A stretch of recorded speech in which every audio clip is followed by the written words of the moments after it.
They put me in the back corner of the church like I was some old piece of furniture they hoped nobody would notice. I sat there in my simple blue dress, watching everyone celebrate while they whispered about poor old Granny Betty. Little did they know this poor old granny was sitting on $20 million. If you're watching this story, please tell me what country you're from in the comments below. What that handsome young man didn't realize was that this quiet grandmother had been hiding some very big secrets. The wedding day started so beautifully. I picked out my nicest outfit, a soft blue dress that made me look like any other grandmother, nothing fancy or expensive. My hair was done at the local salon, simple and neat. When I got to the church, my granddaughter Sarah gave me a quick hug. "Granny, you look nice," she said, already rushing around with wedding stuff. Like a pat on the head for being good enough to attend. I watched my sweet Sarah walk down the aisle in her beautiful white dress. She looked like an angel, so happy and glowing. But as more people arrived, I could see how things really were. Jake's family came in like they owned the place. His mother, Linda, wore diamonds that sparkled like stars.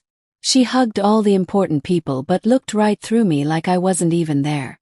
When I showed the usher my seat number, he looked confused. "Table 15. That's, in the back corner, ma'am." Table 15 was behind a huge plant that blocked my view of everything. I was hidden away like they were embarrassed of me. From behind that giant plant, I watched the wedding happen in the mirror on the wall. There I was, Betty Thompson, 75 years old, pushed into the corner like yesterday's newspaper. The wedding was lovely. Sarah looked perfect walking down the aisle, and Jake looked handsome in his expensive suit. But during the party after, I watched Jake talk to people. He had different ways of acting. Big smiles for rich people, polite nods for useful people, and he completely ignored anyone who looked poor or unimportant. "Mrs. Thompson," a voice said behind me. I turned to see Jake himself, wearing his biggest, fakest smile. "Isn't this just amazing?" he said, waving his hand around like he made the whole wedding happen. "You must be so proud of Sarah." "Oh yes, I'm just bursting with joy," I said sweetly. "Though I have to say, the view from back here is quite interesting." He either didn't hear the sharpness in my voice or didn't care. I was hoping we could spend some time together soon.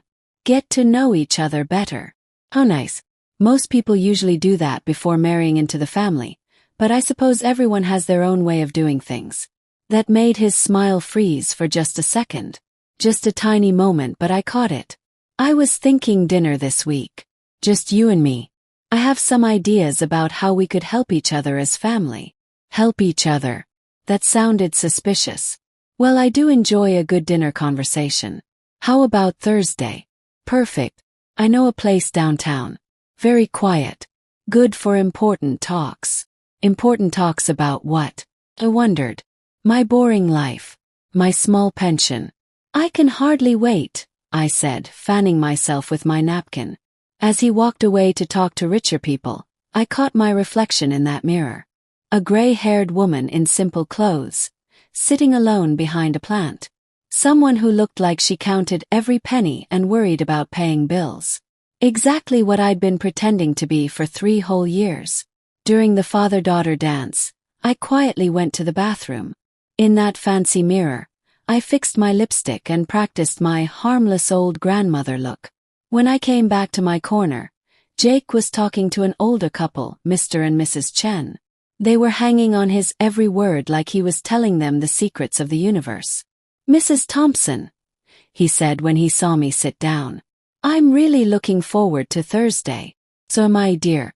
"Am I?" As Sarah threw her bouquet and the party ended, I watched Jake work the room like a salesman. He clearly had big plans cooking in that handsome head of his. Too bad for Jake. This old grandmother was about to show him that sometimes the quietest people are the most dangerous. The days after the wedding crawled by like a snail. Sarah called me every day, talking about how wonderful married life was and how thoughtful Jake was being. "He's always thinking about our future, Granny. Always talking about security and making sure we're safe." Security. That word kept coming up in our talks like a broken record. How lovely, sweetheart. It's so romantic when a husband thinks about money all the time. What do you mean, Granny? Nothing, dear. Just that planning for the future is very romantic. Sarah missed my sarcasm completely, which was probably good. Wednesday felt like the longest day of my life.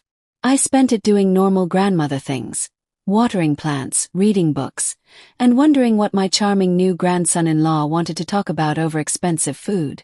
Thursday evening came like a storm cloud.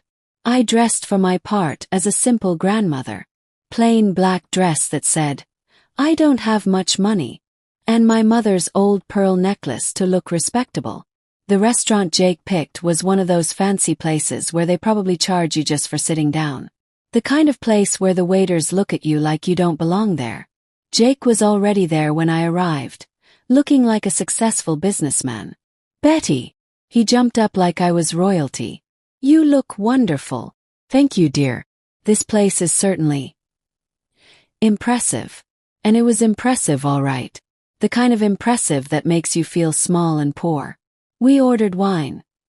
He picked a bottle that probably cost more than my weekly groceries, and settled in for what he thought would be an easy conversation. "So," he said, spinning his wine glass like he was on TV, "how are you handling life all by yourself?" "Oh, just fine. 75 years of practice makes most things seem easy." Of course. But doesn't it get scary sometimes? That big house, all those bills to pay, making important decisions alone. He was fishing for information like a man trying to catch a whale with a safety pin. "Harold always said I worried too much about everything. So I've learned to just take things one day at a time." He laughed, that fake business laugh that probably worked on investors and trusting old people. "That's sweet. But seriously, don't you worry about practical things. Money, legal stuff, people who might try to trick you." There it was. The real reason for this expensive dinner. Should I be worried about something specific, Jake? Not worried exactly, but prepared. You know how complicated life can be, especially for someone in your situation. My situation. Like being a grandmother was some kind of disease. And what situation is that? He leaned in closer, using that quiet voice men use when they want to explain something to a simple woman. "Well, living alone, making big decisions without help. Being vulnerable to people who might not care about you the way family does." Vulnerable to people like him, I figured. How thoughtful of you to worry about me. I actually know a lawyer who helps people in situations like yours. Situations like mine. How nicely he put it. What kind of help are we talking about? He reached into his jacket like a magician pulling out a rabbit. Out came a folder full of papers. Just some simple paperwork. Nothing scary. Just protection in case you ever need help making important choices. I opened that folder like it might bite me. Power of attorney papers, medical decision forms, financial control documents. Complete control wrapped up in pretty words about loving care. This is quite a lot of paperwork. My lawyer handles these things all the time. He knows exactly what older people need. Older people. Like we were all the same. How interesting. And Sarah knows about this helpful plan. She thinks it's brilliant. Really, Betty, we just want to make sure you're protected from anyone who might take advantage of your kind heart. My kind heart. The boy had done his homework. Protected from who exactly? Oh, dishonest repairmen, sketchy investment people. Relatives who might suddenly become very interested in your money. Relatives who might suddenly become interested. The irony was thick enough to cut with a knife. How wise of you to think of such problems. It's just common sense. These things are easier to handle before problems start. Before problems like me keeping control of my own life. I see. And this needs to be done quickly because timing is important with these things. The longer you wait, the more questions people might ask about your ability to make good decisions. My ability. He was already setting up reasons to call me too old and confused to make my own choices. "Well," I said, closing the folder. and putting my hands on top like I was blessing it. This definitely needs some thinking. Relief washed over his face like he'd just won the lottery. Of course, take your time. Though my lawyer did say it would be smart to act quickly. Quick action before I had time to think or talk to anyone with a working brain.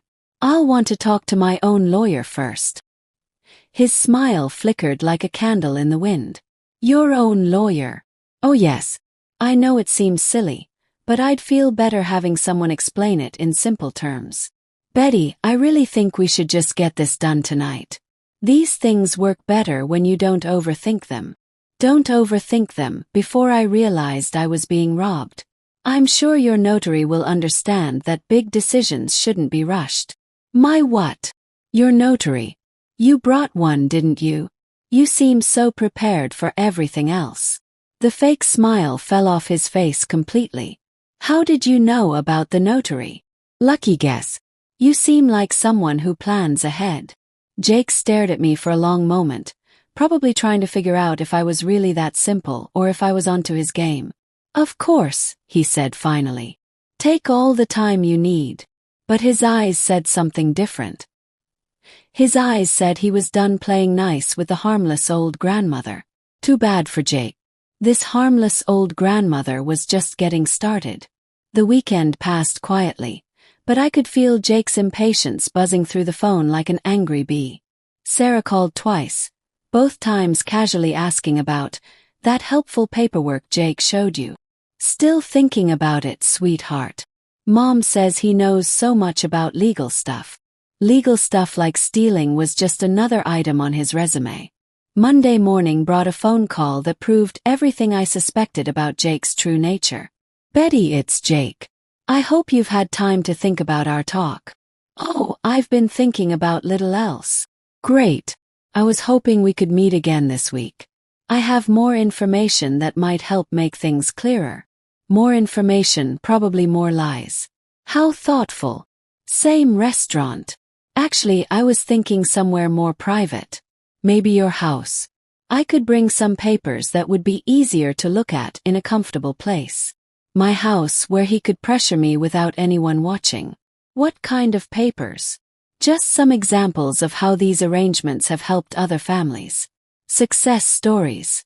Success stories about old people who'd given up their freedom to charming crooks. That sounds interesting. Wednesday evening. Perfect. Around 7. Wednesday couldn't come fast enough. I spent the days preparing for the biggest performance of my life. If Jake wanted to play games in my house, I'd make sure I won. Wednesday evening I got ready for battle. Simple gray dress, no fancy jewelry. The perfect costume for a woman about to spring a very expensive trap.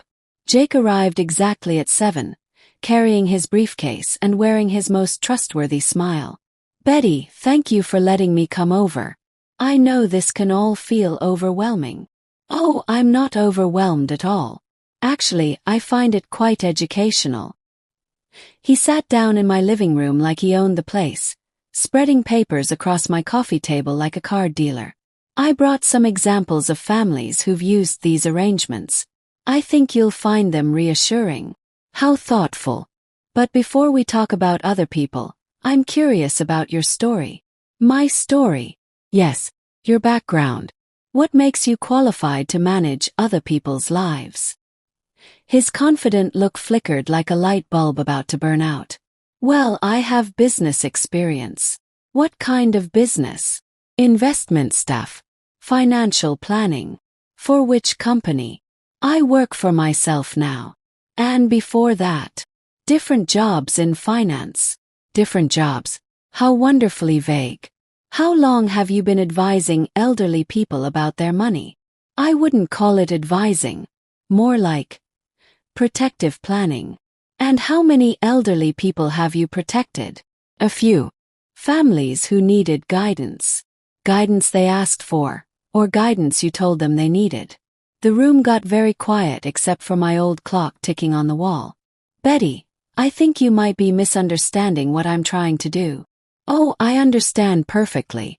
What I'm curious about is your methods. My methods. For finding vulnerable targets. For gaining their trust. for convincing them to sign away their rights. His mask started cracking like old paint. You're making serious accusations. I'm making serious observations about a serious criminal who made a serious mistake. What mistake? I smiled, thinking of every lesson Harold had taught me about reading people. Assuming I was just another helpless grandmother. Betty, I think you're confused. I'm not confused at all. I know exactly what you're trying to do. The question is, do you know what I'm about to do? What are you talking about?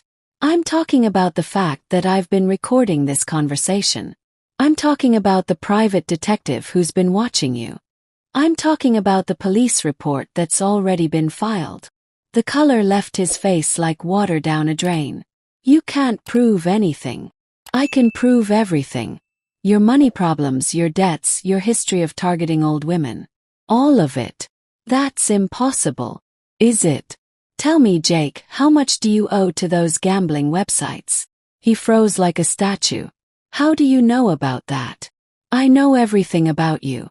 Including the fact that you're not my first admirer. What do you mean?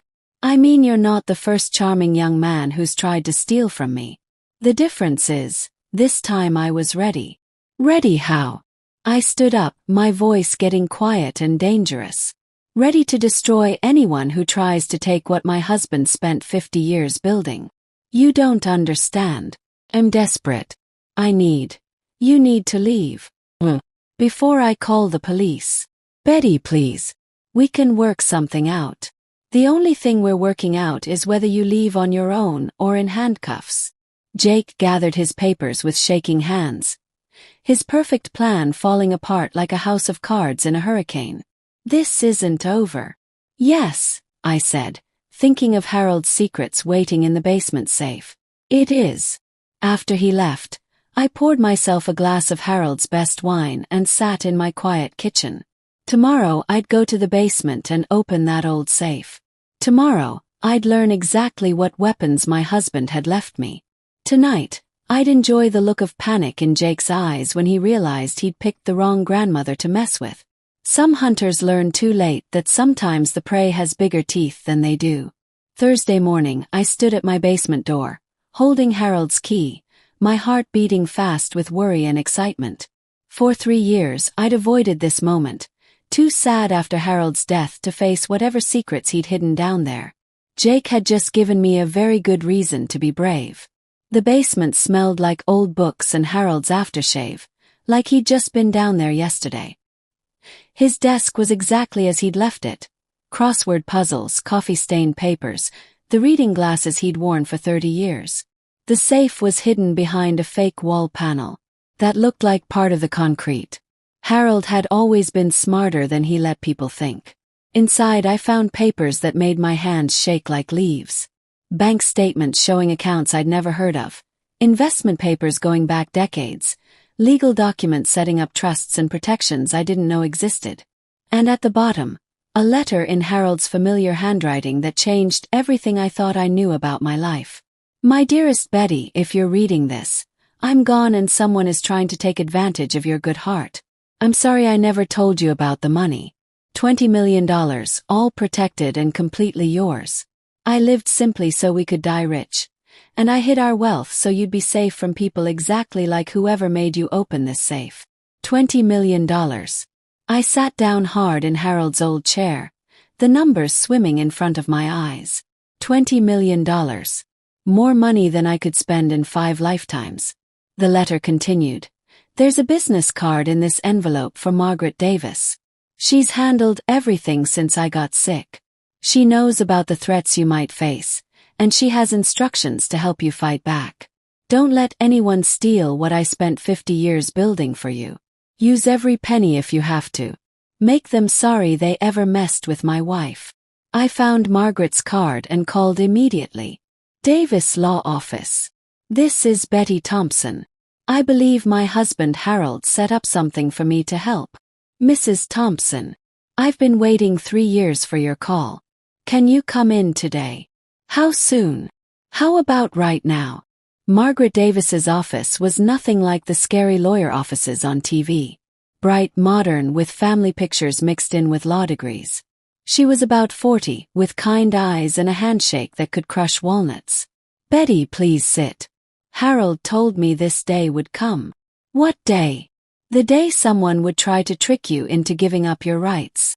She spread papers across her desk, trust documents, investment records, legal protections I'd never imagined. "Your husband was incredibly smart. He predicted someone would approach you within 3 years of his death, probably through family, trying to control what they thought were small savings. But they're not small. No, they're not. $20 million, completely protected in a trust that can't be touched.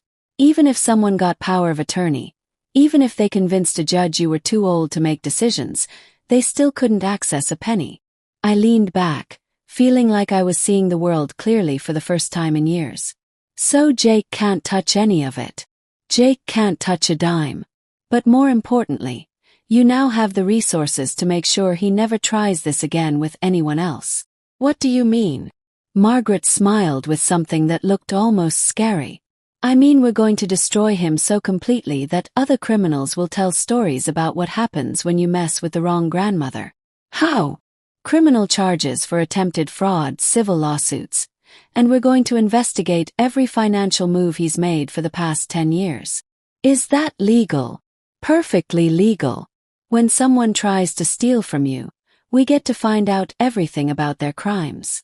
"Will we find out about other people he's hurt?" "Oh yes.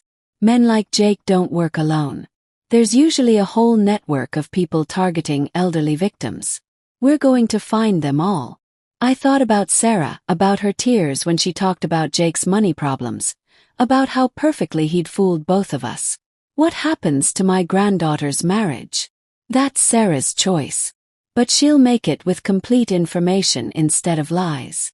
And the money stays secret until I decide otherwise. The beauty of Harold's plan is that you can live exactly as you have been, or you can buy a mansion tomorrow. Your choice. I gathered up the trust papers, feeling like I was holding lightning in my hands. "When do we start fighting back?" "We already started. The moment you called me, Jake stopped being a hunter and became prey." As I drove home, I couldn't stop thinking about Harold's letter. He'd known this would happen. He'd prepared for it. He'd given me weapons for a war I didn't even know was coming. That evening Sarah called. "Granny, Jake seems really upset about something. He won't tell me what happened when you two met." We had a very interesting conversation about his plans for my future. "What kind of plans?" "The kind that assume I'm too stupid to protect myself." "Granny, he's just trying to help." "Sweetheart, there are things about your husband you don't know. Things about our family money you don't know." "What things?" "Tomorrow, I think it's time you learned the truth." "What truth?" "The truth about what your grandfather really left me, and the truth about what I'm going to do to anyone who tries to steal it." The silence on the phone was so long I thought she'd hung up. "Granny, you're scaring me." "Good. It's about time someone in this family was properly scared." After Sarah hung up, I sat in my kitchen holding Harold's letter, thinking about $20 million and the war it was about to buy me. Jake thought he was hunting a helpless grandmother. He was about to learn he'd wandered into the den of a very rich, very angry lion. And lions don't negotiate with thieves. They eat them. Friday morning came with Margaret's phone call and the sweet promise of professional revenge. "I found a prosecutor who specializes in elder fraud. She wants to meet with you today." "How soon?" "This afternoon. She's very interested in Jake's case." "Why?" "Because she thinks he's part of a bigger operation. If we can prove that, we can shut down the whole network." The afternoon meeting was at the prosecutor's office. I met Linda Park, a sharp-eyed woman who looked like she ate criminals for breakfast. "Mrs. Thompson, tell me about Jake's approach." I told her everything. Every lie, every manipulation, every carefully planned trick Jake had used on me and Sarah. "Classic pattern," she said, making notes. "Family connection, financial pressure, urgency to sign papers. He's done this before." "How can you tell?" "Because amateurs make mistakes. Jake knew exactly which buttons to push, which legal words to use, how to structure the timeline. This is his job. So what do? We set a trap. Make him think he's won. Then catch everything he does next. Margaret leaned forward. What kind of trap? Mrs. Thompson calls him, says she's changed her mind, wants to sign the papers. We record everything. His response, his instructions, his timeline. Then we arrest him the moment he brings that notary to witness the signing. I smiled, thinking of Jake's desperation, his gambling debts. His absolute certainty that he'd fooled a helpless grandmother. When do we spring this trap? Monday. That gives us the weekend to set up recording equipment and coordinate with police. Saturday, I spent the day preparing for the performance of my life. Practicing my grateful grandmother voice. Rehearsing my lines about feeling safer with Jake's protection. Sunday brought Sarah, looking worried and confused. Granny, Jake's been acting strange. He keeps asking about Grandpa's money, about whether you might have hidden accounts.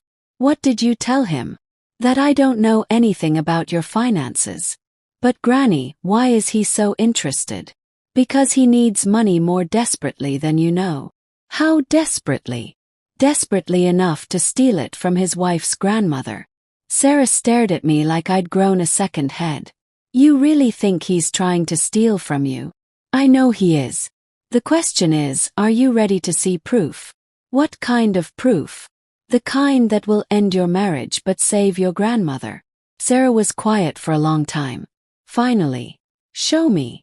Monday morning I called Jake with the performance of my lifetime. Jake, it's Betty. I've been thinking about what you said. Oh. His voice was trying to sound calm, but I could hear the excitement underneath. I think you're right. I do need protection. I'd like to move forward with those papers. The relief in his voice was so obvious it was almost funny. That's wonderful, Betty. When would work for you? As soon as possible. This weekend made me realize how vulnerable I really am. Perfect. I can have everything ready by this afternoon. This afternoon. I let confusion creep into my voice. Isn't that very fast? These things work best when handled quickly. I'll bring my notary. We'll get everything signed and you'll be completely protected. Protected from him, he meant. Well, if you think it's best. I do. Let's say 3 o'clock at your house. 3 o'clock sounds perfect. After I hung up, Margaret nodded from her spot monitoring the recording equipment. He took the bait completely. Now what? Now we wait for him to hang himself. At exactly 3 o'clock, Jake arrived with his briefcase, his notary, and his most trustworthy smile. Hidden cameras caught everything as he spread papers across my coffee table. Betty, I can't tell you how happy I am that you're taking this step. I realized you were right about the dangers. An old woman like me needs guidance. Exactly. Now these papers will give Sarah and me the authority to protect your interests. All of my interests. All of them. Financial decisions, medical choices, living arrangements. Everything. Living arrangements. He was already planning to put me somewhere out of the way. And this needs to be notarized today because delays create complications. The sooner we protect you, the better. I picked up the pen, letting my hand shake slightly. This is quite overwhelming. I know it seems like a lot, but trust me, this is the best thing for everyone. Trust him, the man who was stealing my life while promising to protect it. I signed the first page, then paused. Jake, can I ask you something? Of course. What happens to my money after I sign this? Your money will be professionally managed. No more worrying about bills or investments. By who? By people with experience. People who understand these things. People like you. People like Sarah and me, yes. I signed the second page. And if I change my mind later? Well, that would depend on your mental state at the time. These arrangements are designed to be permanent. Permanent like a prison sentence. I see. I signed the third page. Jake, there's something I should mention. What's that? I think there might be more money than you realize.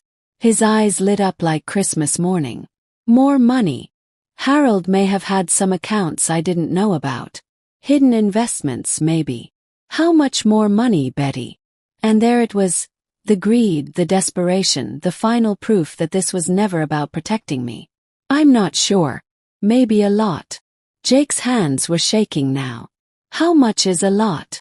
Well, I said, setting down the pen without signing the last page. That's where things get interesting. What do you mean? I smiled, thinking of $20 million and the trap we'd just sprung. I mean you're under arrest, Jake. You have the right to remain silent. Police officers came out of their hiding spots as Jake's face went white with shock. You can't. I can. I did. And now you're going to learn what happens to criminals who pick the wrong grandmother to mess with. As they put handcuffs on him, I heard him yelling about unfairness and legal problems. But all I heard was the sound of justice being served with a $20 million side of revenge. The news broke that evening. Local man arrested in elder fraud sting. Jake's arrest was on every TV channel. His face showing shock and anger. Sarah called crying. Granny, what have you done? I've protected myself from your husband's plan to steal my independence and money. But the arrest, the charges, this will ruin him. Good. That was the point. How can you be so cold? How can you defend a man who was planning to rob your grandmother? Sarah came over an hour later, her eyes red from crying. I sat her down and played the recording of Jake's confession. Every greedy word, every calculated lie, every moment he'd shown his true nature. He was going to put me in a nursing home, sweetheart. He was going to steal everything your grandfather left me and convince everyone I was too old to object. But he loves me. He loves what he thought you could get him. There's a difference. I showed her the financial records Margaret had found. The gambling debts, the fake businesses, the systematic targeting of elderly women. This isn't his first time, Sarah. You're married to a professional criminal. She stared at the evidence, her face going through denial, anger, and heartbreak. What am I supposed to do now? Whatever you want. But you'll do it knowing the truth, not believing lies. Tuesday brought Jake's father, angry and demanding. Betty, you've destroyed my son's life over a misunderstanding. I've exposed your son's criminal behavior. There's a difference. He was trying to help you. He was trying to rob me. The recordings don't lie. This is cruel and vindictive. This is justice. Your son chose to prey on elderly women. Now he gets to face the consequences. Wednesday brought Jake's bail hearing, where he tried to paint himself as a caring family member who'd been trapped by a paranoid grandmother. The judge wasn't buying it. Mr. Williams, the evidence suggests a systematic attempt to defraud an elderly family member. Bail is set at $300,000. $300,000. Money Jake didn't have. He'd be staying in jail until trial. Thursday brought Margaret with updates that made my morning tea taste even sweeter. The FBI is interested in Jake's case. They think he's part of a multi-state elder fraud ring. How big? Potentially dozens of victims, millions in stolen money. If they can make Jake cooperate, they might shut down the whole operation. Will he talk? Depends on how much prison time he's facing.